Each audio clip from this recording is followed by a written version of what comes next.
Hey guys, here's the follow-up video answering all your questions about the Southern Baptist Convention and what happened in Nashville a little over a month ago when we went down there for that, as well as Grace and Truth's involvement in the Southern Baptist Convention and everything like that. The first video that I put out, maybe I'll tell you what, I'll link to that in the description here, and you should watch that one first if you didn't see it, because this is the follow-up video answering the questions from that. So let's get started here. I have no idea how long this is going to be, so if you get bored partway through and tune out, you won't hurt my feelings. Some of these questions get a little bit, procedural and technical. Actually, let's just start with the more procedural ones. There are two up front that just kind of go in on the policy side of things. So first one, what is the purpose of resolutions in the Southern Baptist Convention?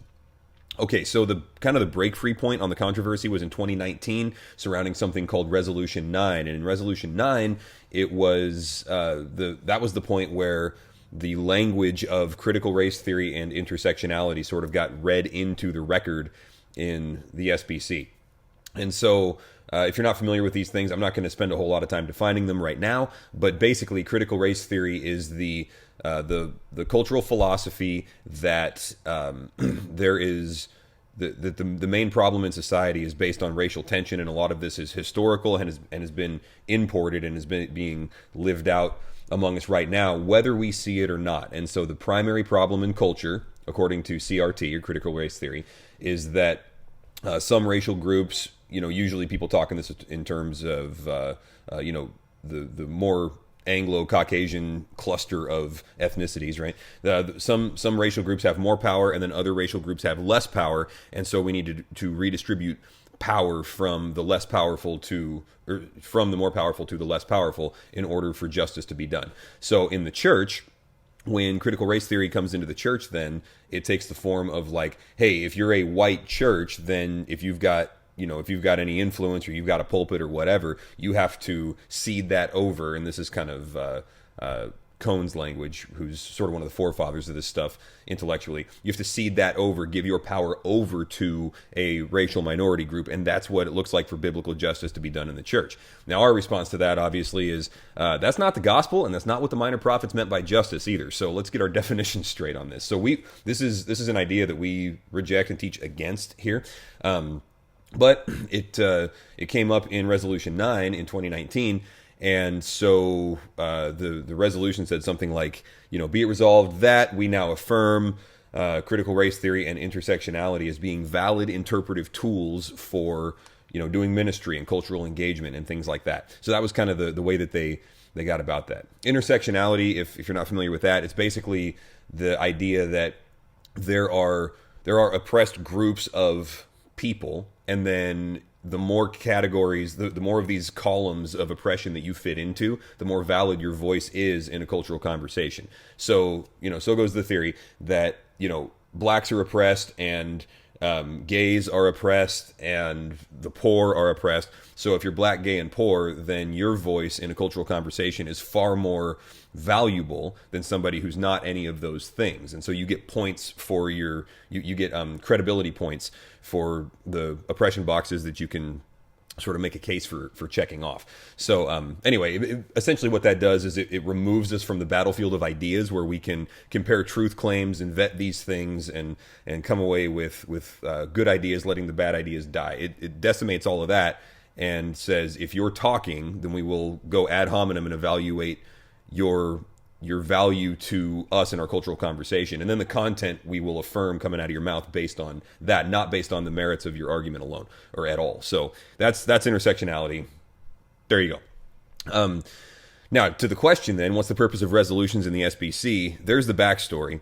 Resolutions are not binding. They're not actually policy. What they are is a corporate statement or a collective statement of our values. Okay, so somebody will propose a resolution, and then we will vote and say, yes, we passed that. That aligns with the values of the collective here in this group, in the Southern Baptist Convention. Or we'll vote it down and say, no, it doesn't.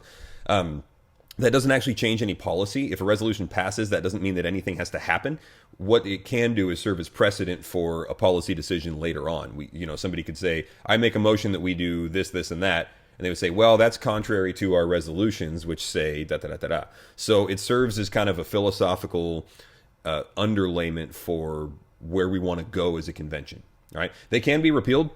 There are a lot of old resolutions on the books that nobody pays attention to anymore, and every now and then they make an attempt to clear off the books from this stuff. But it's kind of a fool's errand, because it's like there's resolutions from the time of the Civil War, and nobody's going to fly across the country and gather at a convention and spend time voting on repealing all of these things. So they kind of fade into oblivion after a while. But they do matter in the sense that they give you a gauge of where we're going. Right? It's not a policy decision, but if it's got enough votes to pass, it's something you should probably pay attention to. That's a resolution. All right. How far in advance do the messengers? We are the messengers. Those of us that went down there and had a vote we were referred to as messengers. We had to register. How far in advance do the messengers get the resolutions that the resolutions committee allows to be put forward for a vote? I don't actually know the answer to that. I learned a lot. This was my first convention, so I learned a lot about the procedural side of things. When we showed up, we got a book with all of the resolutions in it. You could grab as many of those as you wanted. And I know there was an app. There was an SBC 21 app that we downloaded beforehand, and I think the resolutions were on there too. But I don't know how far in advance we could have gotten those. So, good question. This one's kind of long. What was the debate and the issue? Okay, let's get down to some content here. What was the debate and the issue surrounding the amendment to the abortion resolution caused by? Should a resolution be specific to reflect God's position on abortion, or should the language be careful for the member churches of the SBC? The issue seemed to be much deeper than the short dialogue permitted for the proposed amendment. There seems to be a larger issue within the pro-life industry. Let's swap that word out for movement. Within the pro-life movement, proposing changes to state legislatures and believing working in cooperation through the pro-life movement, some of whom are not necessarily believers. Okay, good question. So let me boil this down here. There was a discussion back and forth, and you're right. There's not enough time, especially in a room with 20,000 people in it. There's not enough time to have a real substantive debate on this stuff, but this was actually a good back and forth that happened. And if you were watching any of the live stream, you might have seen this. Somebody proposed a change to an amendment that said, sorry, this is all this procedural language. This is not my world.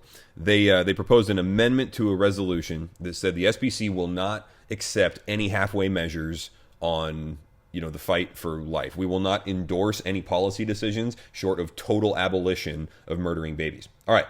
Now, the philosophical debate there was like follows. It was, hey, total abolition. God doesn't like it when babies get murdered. All right, we've seen Amos 1. We've seen, Jeremiah, like 3 or 4 different places in Jeremiah. We've seen Galatians 1. We've seen all of this stuff. God cares about what happens in the womb. He's active in that realm. That's his area, not ours. And when we violate it and take life that he has put in there, he gets mad. Stuff starts catching on fire. All right, so that's totally true. Now, if that's the case then, and it is, then we should settle for nothing less, so goes the argument, nothing less than total abolition. We will not do halfway measures. We will not endorse or encourage politicians when they make progress. We want total abolition of all abortion on the legal level, as far as like our lawmakers are concerned. All right, so that's one position. Now, the other position is, okay, fine, but if you don't take half measures, if you don't accept progress, then there are a lot of babies that are going to die that could have been saved by those half measures, right? So it's kind of that purist versus pragmatic argument, and that's a substantive debate. And I've got my own position on this, but that was one point where I was appreciative. I was like, yeah, this is the way we should be talking. Everybody in here says killing babies in the womb is bad, right? That was unanimous, and I was like, way to go, SBC. This is good stuff. Now, where do you go from there? Do we, some people were looking at a baby life saying, if you can save this life, save it. I got a lot of sympathy for that position. And then other people were saying, we should accept nothing but total alignment with God's will. I got a lot of sympathy for that position. So anyway, without weighing in on it myself, because that's a larger topic, there you go. It's a valid conversation. Now, there was one part in that debate that I did not like, which was when some gal from some committee got up there on the microphone to respond and basically just virtue signaled, and I'm going to create a new word here. Here you go. She man-shamed somebody. This guy got up and said, hey, total abolition. That's the way this needs to go. And she got up and said, the wording is harsh, and she started tearing up, and she was like, I'm a survivor of this and that, which I'm not knocking on, right? If she's been through horrific things, I got nothing but love and compassion and sympathy for that. And she should be, heard and taken care of. Now, what should not happen is that somebody who has not been through that be, told that their voice is not as important, their biblical point is not as valid because their experience doesn't rise to the level of pain and emotion that somebody else has experienced. That doesn't change what the Bible says, right? And this guy was arguing from the text of Scripture, and she came in and was like, yeah, but you're mean, and she started crying, and I'm just like, dude, that's not cool, because he didn't get a chance to respond, So in front of 20,000 people in the room, plus whoever was watching, she was just like, essentially what came across was, you wouldn't understand, you're a man. And I'm like, that's not a fair argument, So anyway, I was a little disappointed in her for that. But there you go. So that's what that whole thing was about. Please explain the NAM lawsuit in the Supreme Court and why it's an issue. Okay, NAM, N-A-M-B, North American Mission Board. This is the SBC group that does church planting in the U.S. and Canada. I think in Mexico as well, but they might have put that with the International Mission Board since it's a different language group. I'm not sure. Anyway, so there's a lawsuit which is basically for wrongful termination, and it has now been kicked up to the Supreme Court. The Supreme Court actually decided on that, so it's over. So NAM fired some guy, one of their executives or whatever, for not aligning with the mission, vision, and values. That's their case. His case was wrongful termination. I didn't do anything to get fired. I fulfilled the terms of my employment, and they terminated me unlawfully. Okay. NAM's counterpoint was that, hey, we, according to the First Amendment, we have the right as an organization to pick our spokesman, right? Because if we're going to have free speech, then we can't be compelled to have somebody speaking for us that doesn't agree with what we want said. So in order to speak freely, we need the ability to choose our spokesman. And for this reason, we can fire him whenever we want. That was the whole thing. And then people started weighing in on it, and the SBC presidential candidates started weighing in on it. Essentially, the whole thing was shameful, according to 1 Corinthians 6, which says, why is brother going to law against brother? Like, why not rather be wronged? Seriously. And this in front of ungodly courts, in front of judges that aren't even Christians? Are you serious? So anyway, I think people got to answer to God for that one. Not happy, Grace and Truth. Not happy. Let's see here. Please give more information and examples of the decisions, philosophy, activities of the SBC leadership and entities and the two seminaries that are making that have fallen outside the boundaries of grace and truth standards. Okay. So basically the question is, I've said that there have been decisions and philosophical departures from our values at Grace and Truth, and that's why we're withholding funding. He's basically asking for examples. All right, here we go. So a lot of this, honestly, I'll give you some examples. A lot of this has to do with zero-based budgeting. In other words, I think people should have to justify their existence when God's people and widows are coming and dropping pennies in the plate, and we're sending those to the SBC. I want to know what they're doing with them. And one of the problems was it wasn't entirely clear. So one of the guys that we took with us was Steve Bradberry, who is, he's a numbers guy. He's one of our members here, and he, runs books for companies and so on. So I said, hey, I want you in Nashville, and I want you to just basically do an audit of these guys. I want you to figure out where the money's going, if it's being used well and whatever, because that's not my world. That doesn't make sense to me. So I just gave him a bunch of spreadsheets and said, dig. And he was like, ooh, giddy up. So he wrote a report, actually, which he sent to us. I'd be happy to send it to you if you want. But yeah, basically, I mean, there wasn't like a bunch of fraud, but there were just a bunch of question marks that were not specified, right? So like at one point there was, and I don't really understand all of this, you'd have to ask him. At one point there was a 10% discrepancy on, where the budget sheet was versus, the total at the bottom, like what was listed there versus what the total was at the bottom. And he's like, where's this extra 10%? Well, 10% is a lot of money when you're talking about millions of dollars, right? So it's like, we'd like to know where that goes. In other words, that that difference was by a factor of, by an order of magnitude, the difference in the money that was not accounted for was by an order of magnitude greater than our contribution to the SBC, right? And so it's possible if they're doing something that we don't like with that 10%, it's possible that our entire contribution plus a whole lot more would be going into things that we don't even support. So we want to know these things, right? So yeah, like another example of that is NAM is not disclosing the salaries of some of their guys. Like, we want to know how much money's being spent, and in like my salary, it's right on the budget. You guys can know exactly how much the church is paying me at any given time, and it's publicly available. If we had a bulletin board, I'd be happy to staple the budget to the bulletin board. Fine with me.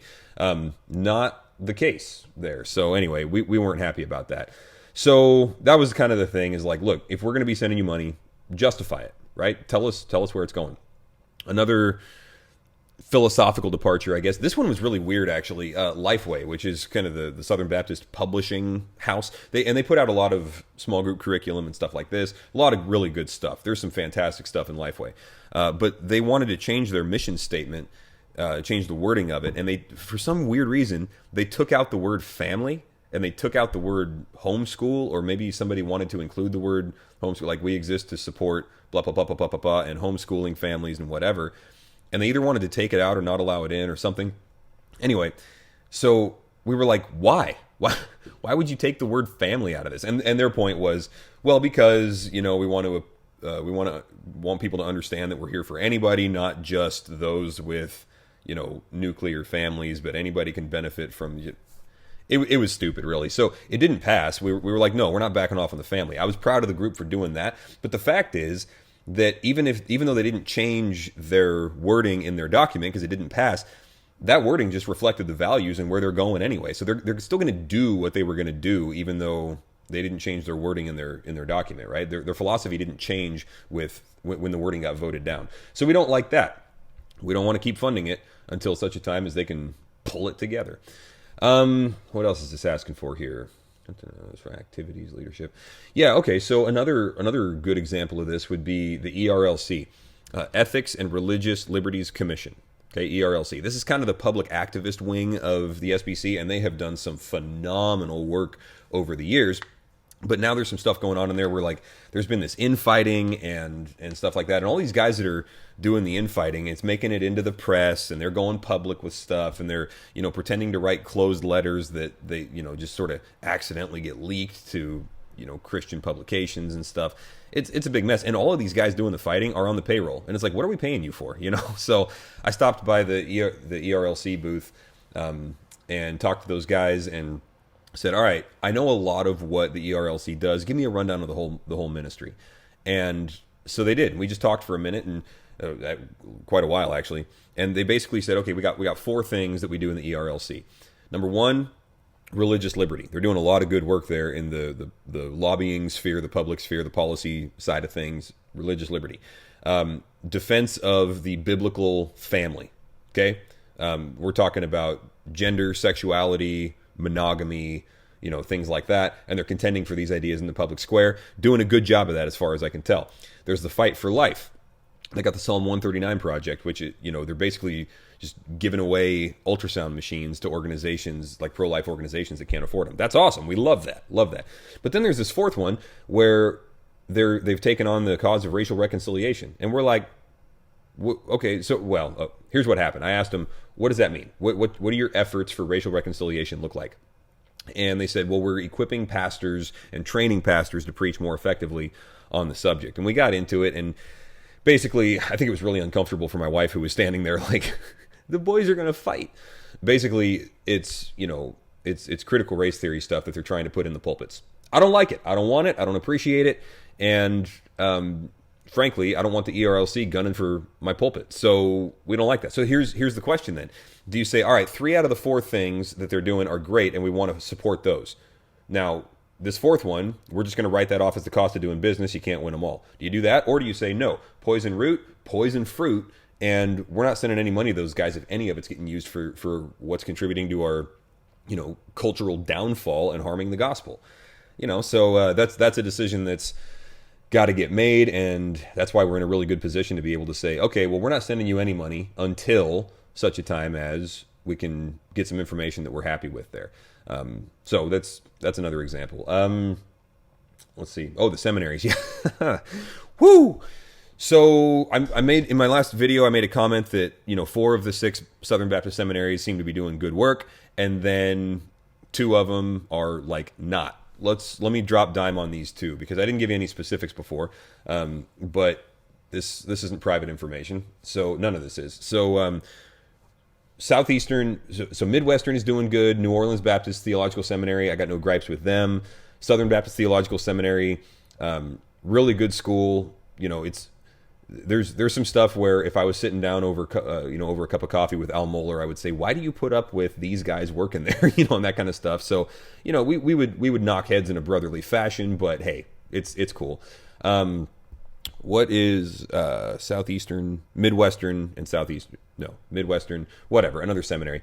Now, the 2 that are not doing well are Southeastern Seminary, which, by the way, in our pastor searches and stuff, we don't even take applicants from Southeastern. When we were looking for who ended up being Pastor Kevin before we met him, we were taking all these applicants from these seminaries, and I told the search team, I said, hey, take down our posting at Southeastern. All of the guys we get from there, they're biblically soft. They have no idea what they're talking about, and they're not well trained. Just forget it. We're getting a bunch of weirdos out of there.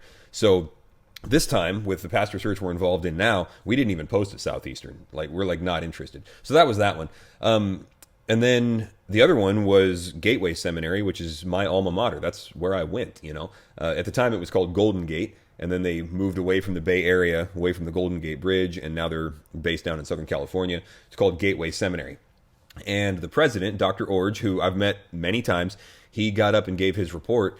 And, the whole thing was about how Gateway Seminary is leading the way in racial reconciliation. And they've made anti-CRT statements before, like, we are against critical race theory. Sorry. But while they distanced themselves from the terminology, he got up and affirmed every tenet of it in what he said. And I was livid. I was like, I leaned over to my wife and I said, I spent 4.5 years, whatever it was, in this institution. I never heard word one about this. And now he's saying that, that's why we exist. And so I said, I think that's a lie. I think that's virtue signaling. And, and he was tearing up and everything and saying, I got voted in as the first white elder on a historically black elder team at a black church and whatever, and I guess some people applauded him or something. I was like, what does that have to do with anything? So I got back, and because look, we've sent students there, we've sent money there, we've paid for people's degrees to go there because there's a Vancouver campus, it works, it's practical. So I got back and I wrote him a letter and I said, hey, listen, that came across to me as extremely disingenuous and dishonest, and I want to give you a chance before I go public with all of this to I did drop a tweet. I did say that he lied on Twitter. Now, I shouldn't have said that probably before I knew that he was lying, so I should have given him a chance to talk to me about it first. But anyway, I wrote him a letter and said, hey, if you want to call me and explain yourself, then let's talk. We'll be brothers. We'll box a little bit and we'll get it all figured out. If your answers aren't satisfactory for me, or if you don't deem it necessary to call me, we're not sending you any students. We're not sending you any more money. Done. Well, to Jeff Orge's credit, to Dr. Orge's credit, he called me. And I was in a place where actually I had a little time to talk. So I see this call, Ontario, California. Cool. I answer. He said, hi, this is Dr. Jeff Orge. Can we talk? I took it in the other room away from everybody, and we talked for, I suppose it was about 20 minutes. We just kind of compared notes, and I said, look, Dr. Orge, by the way, if you want that letter that I wrote, I'd be happy to make it available to you. It's all public stuff. I said, I don't care if you're on a black elder board at your personal church. What I care about is if you can train ministers in the gospel and get these guys that are looking at giving their lives on the front lines of ministry, whether it's church planting here or in missions, can you train them in theology and in, biblical and systematic? Can you train them in church history and in languages and hermeneutics and ecclesiology and all of these things? That's what matters. And you didn't address it. And his answer was, well, we had to cut our time because we were behind schedule, and they came and told all the seminary presidents, hey, you got to trim. So that was the portion that he kept. He said there was a lot more to the report, and I was like, why would you keep that portion? you know? And so his main point was this. His point was, this is the issue of the day. Racial reconciliation is the issue of the day. And if we're not equipping people to engage that issue, we're not equipping them to do ministry in the world that they're going into. Okay, so I agreed with him on the principle that, like, Martin Luther had a great quote that we both agreed on, which was, if you're not applying the gospel to the issues of the day, you're not applying the gospel at all. There's no point in fighting, in training people to fight a fight that hasn't been fought for 500 years, right? So in that sense, there's a redeemable root of that philosophy. But my counterpoint was, yeah, that's the issue of today, but the issue of today is going to change tomorrow, right? And these guys that we're looking at launching into ministry, this is, you know, they're going to have to fight this battle now, and then another one next week, and another one next week, and culture is changing so fast. And I mean, frankly, we all know, like, these are orchestrated problems anyway, and there will be another one thrown at us at some point. We got to train these guys over the long haul. And so is your institution ready and able to train guys for 50 years of ministry regardless of what comes at them, or are we only putting one tool in their hand, and one that personally I'm not interested in funding and we disagree with, you know? And so that was it. Like, he said, we got to go to the issues of the day. I said, no, we have to, you know, we have to train people to confront the world no matter what comes up with a deep understanding of the gospel. And so we, you know, he thanked me for being respectful and not, like, threatening his life or something. Actually, I guess he has gotten some death threats is what he said. I don't know. He said, yeah, some emails we've turned over to the FBI. I was like, whoa. So, you know, it was a brotherly, calm, respectful conversation, but we just sort of shook hands, and I said, you know, yeah, that's not good enough for me. So we're not interested in supporting Gateway Seminary anymore. But I did appreciate the fact that he called and was straightforward with me. He didn't try to, you know, he wasn't a salesman. He talked straight. So props to him for that.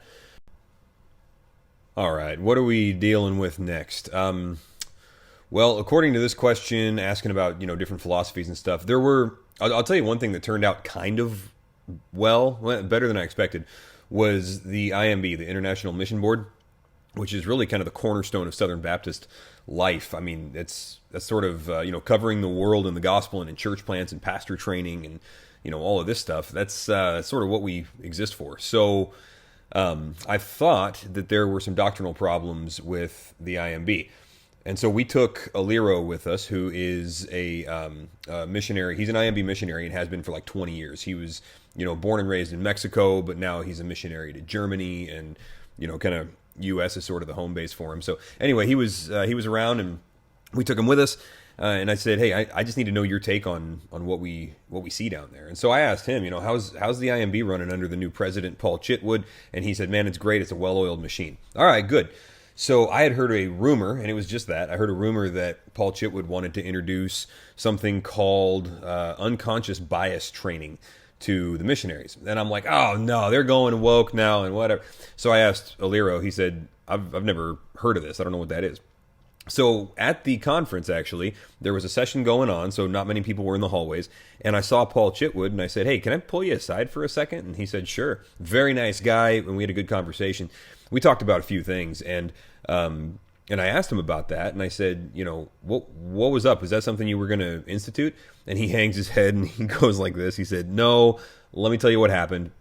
And apparently there was somebody that got into an officer position in the IMB, and she wanted to institute unconscious bias training because she was kind of a wokey, right? So anyway, she put this whole thing together and then announced it to, like, you know, the Baptist press or whatever, and it never went through the channels, never cleared anything. She just decided to kind of roll it out. So Paul Chitwood found out about it, and they reeled it back in, and anyway, she is no longer serving in that capacity, let's say. So I was happy with that answer. That was good. No doctrinal problems there, like I thought. The sad part of it is that, and this is just my take on it. I mean, I'm kind of trying to piece together the ingredients that I saw there. Like I put up on Facebook, I think it was, where you know, Paul Chitwood got up to give his report for the IMB, and half the room just stood up and filed out. They went to go eat dinner. And that said two things to me. Number one, man, how sad is that these people don't care what's going on with the IMB? I mean, we got people giving their lives, you know, and literally in some cases laying them down. I mean, people are, you know, dying for the gospel in various countries, and people are like, yeah, I wonder, you know, what's for dinner? And so that was just messed up. I was like, on average, our values have really kind of taken a hit missiologically, which is not good. Not something Paul Chitwood can fix either, but it's just, getting a read on the room, it was not good. And the other thing that said to me was that the Southern Baptist Convention is not really supporting the IMB because they put his report at dinner time when people have been there all day, and they're hungry, blood sugar's low. People have been arguing about things all day on the microphone. I mean, like, that's the worst possible time you could put somebody. So I said, hey, it looks to me like the larger SBC organization kind of turned its back on you and left you out to dry. What happened? And he said, well, if you ask them, then they would say, putting the IMB, since the IMB is sort of the big rock in the SBC, if you put the IMB report at the end of the day, then that's the reason anybody would stick around. If you put it earlier, they would all leave. And so it was kind of a way of keeping people in the room. And I just thought that, that was the official answer that he got, but I don't think that's true. I think if you want to draw prominence to something, you put it in a prominent slot. And, they've been doing this long enough that they know that. So I think he got hung out to dry on that. And I wonder, I want to know why, I want to know why his microphone wasn't booming as people were flowing out of the room. I couldn't really understand some of what he was saying. They played a video and they didn't play it loud enough. I want to know why they didn't go to bat for their boy. Also, and this is nothing against Paul Chitwood at all. After meeting him and hearing Aliro talk, I think highly of him in the most important ways, by the metrics that matter. But, he's not a charismatic dude, right? And if you've got a whole lot of people that need to be made aware of a certain mission, then to put somebody out there that can gather them is good. That's what you want to do. And to put a guy that's very soft-spoken, mild-mannered, and is not really a gatherer, so to speak, it's like, what were they trying to accomplish with that? And so I asked Aliro, I said, hey, the night before we got here, there was a commissioning of missionaries. There were only 4 of them. Like, we're sending out 4 dudes. Well, actually, it's 2 couples, so 2 households that we're sending out to the mission field. Where is everybody? What's going on? And he said, they're just not signing up. And I'm a pastor in the Southern Baptist Convention, and I'm not getting any communications from these guys or, any of that. So, I mean, I'm sure there's mailing lists and stuff you can get on for the IMB. I do get a, little update from Paul Chitwood every now and then, but that's not, it's not really, calling the saints to the work of the global Great Commission by any means. And so, they're just not putting any resources behind the IMB, which causes the question, like, all right, we're sending our money there to do what? I mean, I know that the missionaries that are on the field are doing a phenomenal job. We love these guys. Aliro's one of them. He's heading back to the field here shortly. In fact, I missed a call while I was recording this video, and I got to return it, and it's possibly him saying, all right, good to meet you. We'll see you later. I don't know. But these guys are doing great work. But it takes a whole machine behind them to support them properly, and if that machine isn't being maintained, then we're choosing to let it break down. I want to know why, like, what's up with that. So anyway, there was that. Another thing, I'm just looking at the question again. Oh, you know what? Just okay. Vision 2025. This was the weirdest thing. We go to Nashville. We're looking at all these posters and banners, and it says Vision 2025 everywhere, and they got this slick-looking logo. And a couple, hours into it, I'm looking around, and I'm like, does anybody know what Vision 2025 is? And everybody was like, no, I don't know any. Like, there was no subtitle. There was no description of it. Nothing. So the executive committee was rolling out this big initiative, and it was Vision 2025.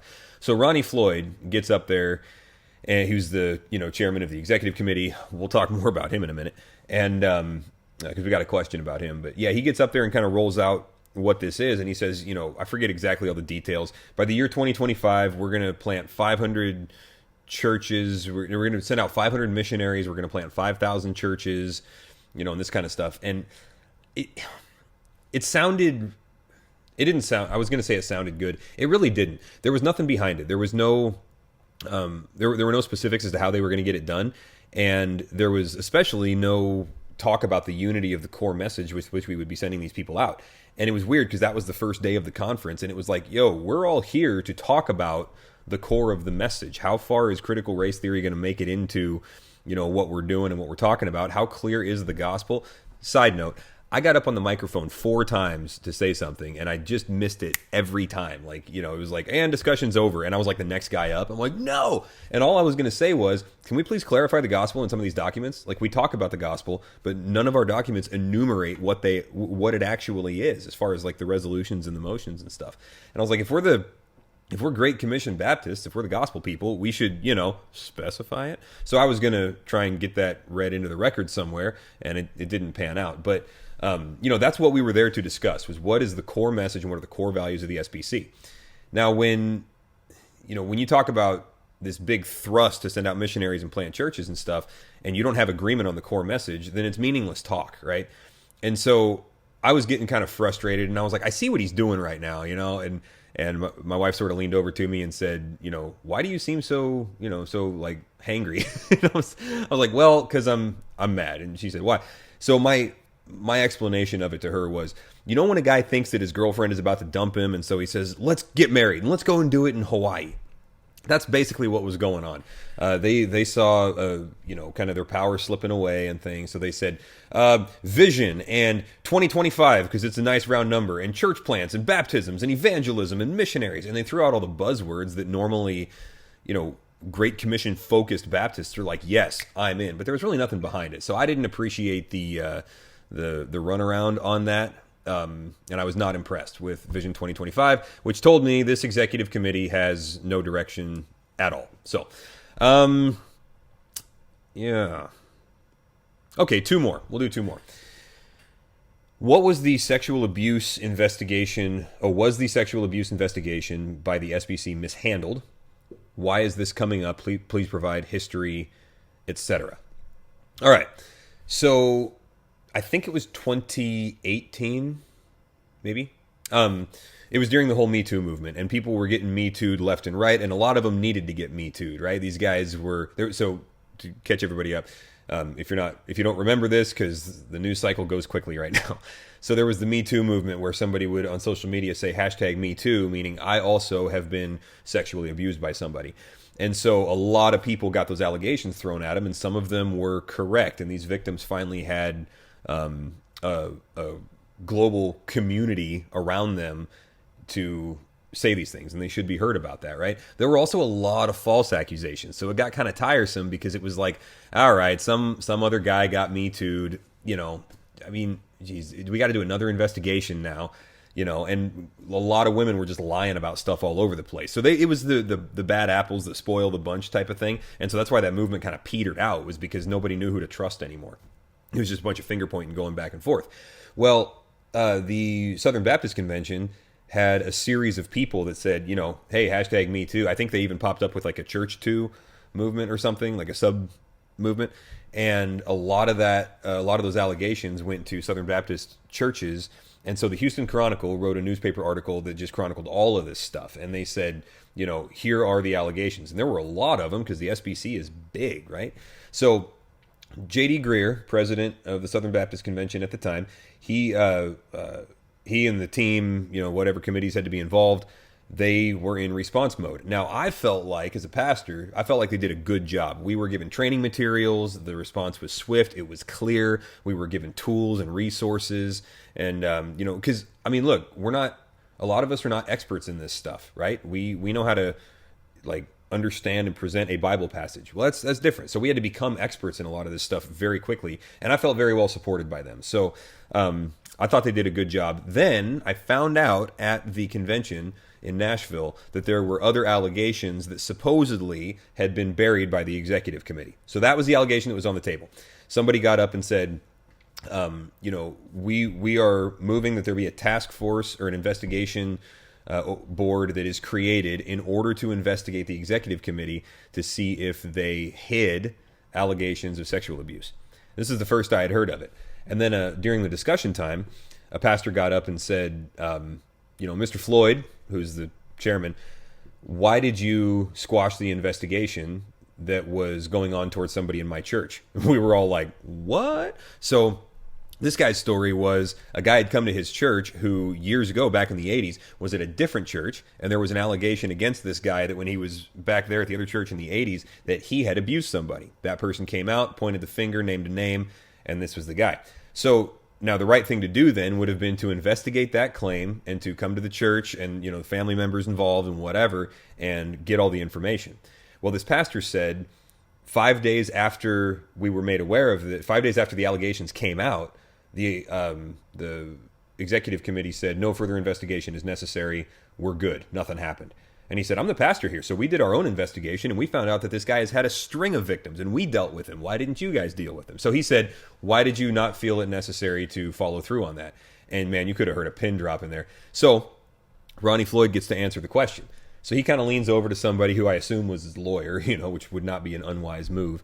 And he gets up and walks across this long stage, and imagine this, 20,000 people, and you can hear his footsteps on the stage in the back of the room, like not even on a microphone or anything. It was that quiet. So the question on the floor was, specifically, it was, are there allegations of sexual abuse that you have not made public? And so he gets up on the mic and he looks kind of at where the wall meets the ceiling, and he wasn't blinking. Maybe he did blink, but his eyes were wide. He goes, to my knowledge, no. And he backs up. And he turns and he walks back. And we were all just like, what just happened? Now, legally, that may have been the prudent answer to give. But we were like, nothing? Like, there was no, I'm not aware of anything. And if one of my team members hid an allegation, we will find that out. And we're happy to have an investigation. And if there's disciplinary action that's necessary, we would joyfully and swiftly, administer that. There was none of that. He just said, nope, I don't know a thing. And walked away, very uncomfortably and kind of, in shame. And so we were all like, let's get that investigation board that you were talking about. So the motion passed almost unanimously. I could probably count on one or two hands the number of people that voted against the investigation. So that's why, that's the background on all of that. Hopefully, if there were problems there, and I don't know, these are all allegations, right? If there were problems there, they get dealt with, and, some jobs get cost and some heads roll, professionally speaking. So last one here. We've withdrawn blanket support from the SBC entities through the cooperative program. What avenues are available to designate support from the church or individual members for the entities? For example, 4 out of the 6 seminaries. Do they meet our standards? So, yeah, we could designate to whoever we want. In fact, I just found this out because the the Northwest Baptist Convention, which is the regional level of the SBC world, the Northwest Baptist Convention just sent us a notice saying, hey, you can designate, your giving. So you can send it specifically to the IMB. You can send it specifically to, NAM, whatever you want to do. So apparently they're aware that people are not comfortable not knowing where the money's going, and they have either opened up options, or maybe the options have always been there. We just haven't thought about it. We just sent them the money.